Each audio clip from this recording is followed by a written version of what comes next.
कुछ आत्माएं बदला लेने के लिए नहीं आती, कुछ आत्माएं डराने के लिए भी नहीं आती। कुछ आत्माएं सिर्फ माँ होती है, और जब एक माँ मरने के बाद भी अपने बच्चे को देख नहीं पाती तो उसकी आत्मा कभी मुक्त नहीं हो पाती।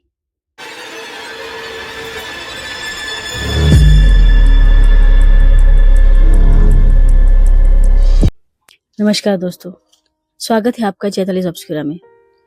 मैं हूं चैताली, आपकी होस्ट। आज की कहानी कोई कल्पना नहीं बल्कि एक रोंगटे खड़े कर देने वाली हकीकत है जो हमारी एक सब्सक्राइबर रेशमा जी ने मुझे भेजी है। 1990 के दशक में मुंबई के करीब कल्याण में एक पुरानी चौल में हीरा नाम की एक महिला रहती थी। हीरा मूल रूप से कर्नाटक से थी। एक छोटे से गांव से अपने परिवार के साथ काम करने की तलाश में यहाँ पर आई थी। हीरा, वो तो जैसे ममता की मूरत थी। चौल के छोटे से कमरे में रहने के बावजूद भी उसका दिल बहुत बड़ा था। वो चौल के सभी बच्चों के साथ बहुत प्यार से पेश आती थी। जब भी कोई बच्चा रोता, हीरा अपने उसे गोद में उठा लेती, अपनी साड़ी के पल्लू से उसके आंसू पोंछती। चौल के लोग कहते हैं कि हीरा जैसे उसके पास जादू था। उसके छूते ही बच्चा चुप हो जाता था। और लोग कहते थे कि जब उसका खुद का बच्चा होगा तो वो बहुत ही खुशहाल माँ बनेगी और वो बच्चा बहुत लकी होगा। दिन गुजरे, हीरा प्रेग्नेंट हुई और उसने एक बहुत ही सुंदर से बेटे को जन्म दिया। पूरी चौल में खुशियां बटी, लेकिन एक खुशी मातम लेकर आई थी।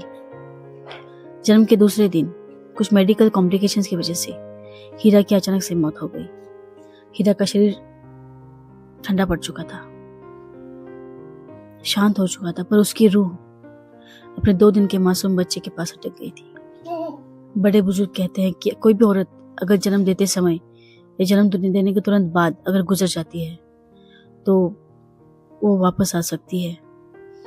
इसलिए चौल के लोगों ने एक बहुत ही डरावनी रस्म निभाई। हीरा के पेट के पास आटे का एक बच्चा बनाकर रखा था। उनका मानना था कि इससे उस माँ की रूह को लगेगा कि उसका बच्चा उसके साथ है और वो वापस नहीं आएगी। पर माँ की ममता को आटे की गुड़िया से कैसे छला जा सकता है। हीरा की मौत के बाद चौल में एक अजीब सा सन्नाटा छा गया था। महीने बीते, हीरा के बच्चे को उसकी बहन सुमन पालने लगी। उसी वक्त चौल में बहुत अजीब सी घटनाएं होने लगी। रात के सन्नाटे में दुकान के बगल वाली उस पुरानी दीवार के पास लोगों ने एक आकृति देखना चालू किया। लोग बताते हैं कि वो एक साया था, सफेद साड़ी में एक लिपटी हुई औरत जो सिर झुकाए उस दीवार पर बैठी रहती थी। कई बार चौल के लोगों ने देखा कि वो साया धीरे धीरे सुमन की खिड़की की ओर बढ़ता था। शुरू में लोग डर से कांप गए, तांत्रिक बुलाए गए, लेकिन जल्द ही सबको एहसास हुआ कि वो साया किसी को नुकसान नहीं पहुंचाता। वो तो बस अपनी ममता की प्यास बुझाने के लिए आता था। वो रूह आज भी उतनी ही बेबस और मासूम थी जितनी हीरा जीते जी थी। वो बस दूर से अपने असली बच्चे को निहारती थी, जिसे वो आटे का पुतला कभी नहीं बदल पाया। पर पहली बार इस अलौकिक सच्चाई का सामना रेशमा जी के पिताजी ने किया। एक रात वो ऑफिस से घर पर लौट रहे थे। करीबन 12-1 बजे थे।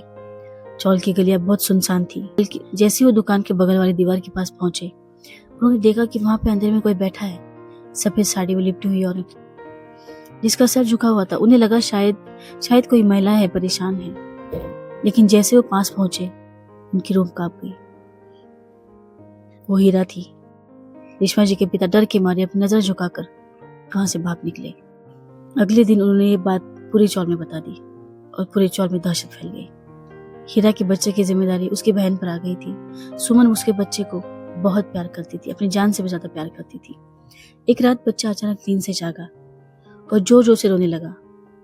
सुमन ने उसे गोद में उठाया, दूध पिलाया और बच्चा फिर से सो गया। सुमन ने राहत की सांस ली और वो खिड़की बंद करने के लिए मुड़ी तो उसे देखा कि बाहर अंधेरे में हीरा खड़ी थी। सुमन कांपने लगी। वही सफेद साड़ी, झुका हुआ सर और आंखें सीधा अपने बच्चे पर। हीरा ने अंदर आने की कोशिश नहीं की, न दरवाजा खोला। उसकी आंखों में न गुस्सा था न नफरत, बस एक माँ का बेइंतहा प्यार था। सुमन की देह कांप रही थी। उसने हिम्मत जुटाकर कहा, दीदी अपने बच्चे का पूरा ध्यान रखूंगी।